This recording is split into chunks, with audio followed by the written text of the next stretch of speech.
NBC News has now confirmed President-elect Barack Obama is calling for Illinois Governor Rod Blagojevich to resign. Obama spokesman Robert Gibbs says the president-elect agrees with other prominent politicians that under the current circumstances, it's difficult for the governor to do his job effectively and serve the people of Illinois.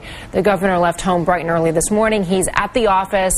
Despite the fact that you're hearing all these calls for his resignation and with some of his colleagues working to strip him of the power to appoint Barack Obama's replacement in the Senate.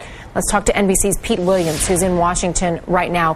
What efforts are we seeing by Illinois lawmakers, Pete, to try and make sure that Rod Blagojevich, charged with these federal charges of trying to sell that Senate seat, doesn't still get to name the replacement?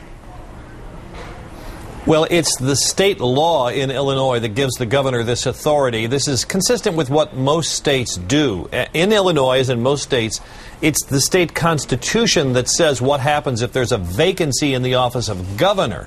But it's state law that says what happens if there's a vacancy in the office of U.S. Senate, and state law says that the governor appoints someone to fill out the term until the next general election.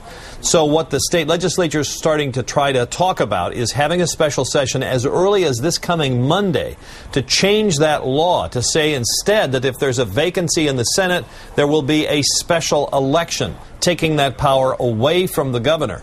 Now, he could still be governor, and they could pass this law, and then, of course, he would have the option of vetoing it, but then it would go back to the legislature, and if they have enough votes, they would override his veto. So I think that's what they want to make sure they have, is enough votes that this would be passed, because he's still the governor. It would still go to his desk for him to decide what to do. They want to make sure they have enough votes to do it anyway. All right, Pete, I know you're watching to see how this all plays out there in Illinois. Thank you.